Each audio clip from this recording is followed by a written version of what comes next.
are the tips besides the 3W and 3C for us to stay healthy and fit during this pandemic time? Yeah, for us to maintain healthy, I'm sure all of us are very aware you have to have optimum immunity to fight the pandemic. But when we're talking about optimum immunity, actually we are talking about the three aspects. So the first one will be a well-balanced diet.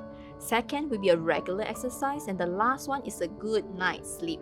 So when we talk about a well-balanced diet, right, it always contains a macro and micronutrients. So the macronutrients will be like protein, fat, carbohydrates. Well, the micronutrients we are quite familiar with will be vitamins, minerals, and fibers. So I'm sure we all know about how vitamin B and C is very important for us to boost up our immunity. But some of us might be quite unfamiliar with a very essential mineral, which is zinc. Zinc actually is an essential mineral in our body, you see. It involves in a lot of our immunity functions. It helps with the normal growth and also it supports the wound healing. And it involves in multiple stages of our immunity functions. So when you have a zinc deficiency, actually you are getting infections more easily. And this zinc actually has a lot of functions in our self-innate immunity, in the neutrophils, in our NK cells.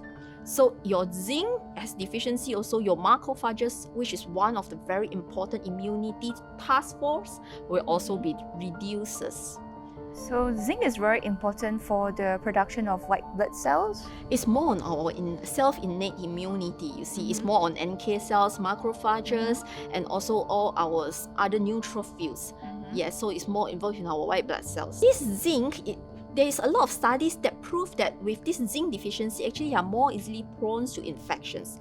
A Cochrane study, which is a very high-level study, it concluded in the 18 studies that if the people are taking zinc lozenges during the 24 hours onset of their common cold, actually they can reduce their symptoms and durations of the common colds in normal healthy adults. But the thing is, although this is a very essential mineral in our body cannot store or produce it.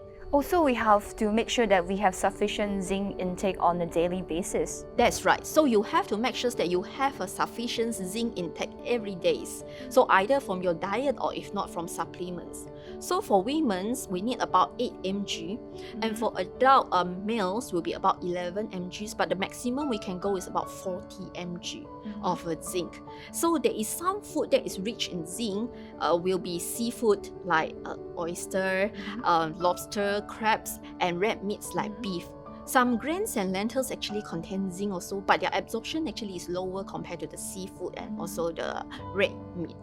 So we will suggest if you don't have the enough intake of zinc from your normal diet, then perhaps you want to consider to take in the supplements. I believe many of our audience are not aware that zinc also plays a significant role in boosting your immunity. Yes, therefore, we will suggest those patients who has like poor oral intake, who has a digestive and absorption problems, who is a strict vegetarians, or who is taking a lot of alcohol. So this group of patients, they might want to consider taking zinc as supplements. Just now you mentioned that regular exercise also helps to boost our immunity. Can you further elaborate on that? Oh, I can't say enough about how regular exercise can help us, you see. So what we all agree is it has a great impact on our brain and also on our enhancing on our mood, you see. So what kind of impact you might be asking about? So research has shown that if you just do a simple, for starter, okay, if you just do a 20 to 30 minutes of aerobic exercise, your body will release a kind of chemicals that we call endorphin. So this endorphin, it will interact with your receptors in the brain and it will reduce the pain pathway. That's why we always like feel so good, you see, after a tough workout. And it's not only that, you see. Besides this endorphin, our bodies also will release two kinds of hormones, what we call a serotonin and also dopamine. So another name for these two kinds of hormones actually is called happy hormones. So that is why it boosts up our mood, you see, every time after we sweat. And it stays in our body for a couple of hours. So it is more healthy when it comes to your mental strength. Yeah, because you feel happy, and when you're happy, you feel less stressful, you feel good about yourself, there is less likely that you're going to be depressed. Yes, it's not only that, all these short-term effects we're talking about, but it also has a long-term effect. It will change the structures and functions of our brain. And not to say, when you exercise, you keep your weight under control, okay? You also prevent from illnesses, and also you boost up your mood. So basically, you're killing 3 birds in 1 stone. Other factor that you mentioned is sufficient sleep. Yes, a good night's sleep, definitely. When we don't have enough sleep, we are lack of sleep, actually, it's not only that we recover slower from illnesses, we are also very easily to catch an illness. So this is because when we sleep, our body will release a proteins called cytokines. These cytokines involve a lot in infections, inflammations, and also when we are stressed. So when you need these kind of cytokines to help you to fight off the infections, inflammations, and when you are stressed. So if you didn't sleep enough, then you didn't get the enough level of cytokines. And cytokines also go hand in hand with your antibodies to help to fight the infections, you see. So that's why when you do not have enough sleep, when you are sleep deprived, you tend to get sick easily.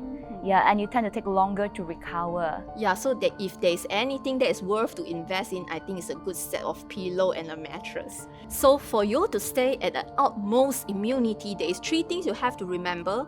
The first one is a well-balanced diet, a regular exercise, and a good night's sleep. Okay, but a gospel will continue to remain a gospel if you didn't act on it. So what you need to do is take a small steps, act on it, right here, right now. Yeah, action speaks louder than words. Thank you so much, Dr. Tan, for your time. Thank you, Jessica. Now, this has been an invaluable session. I hope all our audience have benefited as much as I do.